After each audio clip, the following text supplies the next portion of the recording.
One day, in the quiet countryside of Scotland, a young boy was playing near a swamp when he suddenly lost his footing and fell into the thick, muddy water. The more he struggled, the deeper he sank. Terrified, he screamed for help, his cries echoing across the open fields. A poor farmer named Fleming was working nearby when he heard the desperate cries. Without a second thought, he dropped his tools and ran toward the sound. As he reached the edge of the swamp, he saw the child flailing, barely able to keep his head above the water. Thinking quickly, Fleming grabbed a long, sturdy branch, waded into the muddy ground, and stretched it toward the boy. With great effort, and at the risk of his own life, he managed to pull the child to safety. Exhausted but relieved, he helped the boy to his feet and sent him home.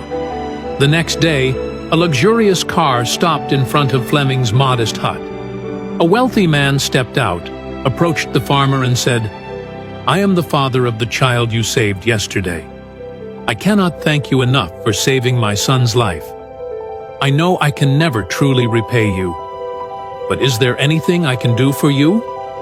The farmer, touched by the man's gratitude, replied, "I appreciate your kindness, but I cannot accept money for something I did out of humanity." At that moment, the farmer's young son appeared at the door of the hut. Seeing the boy, and noticing the humble conditions in which the farmer lived, the wealthy man had an idea.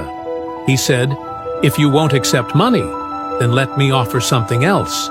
Let me take responsibility for your son's education." The farmer hesitated for a moment. Sending his son to a prestigious institution was beyond his wildest dreams, but realizing the incredible opportunity before him, he nodded in agreement. Thanks to the sponsorship, young Alexander Fleming was admitted to the finest schools, where he excelled in his studies.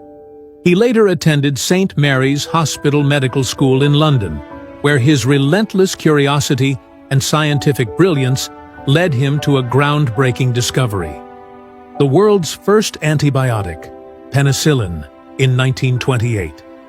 This miraculous drug would go on to save millions of lives. But the story doesn't end there. Years later, during World War II, the wealthy man's son fell seriously ill with pneumonia.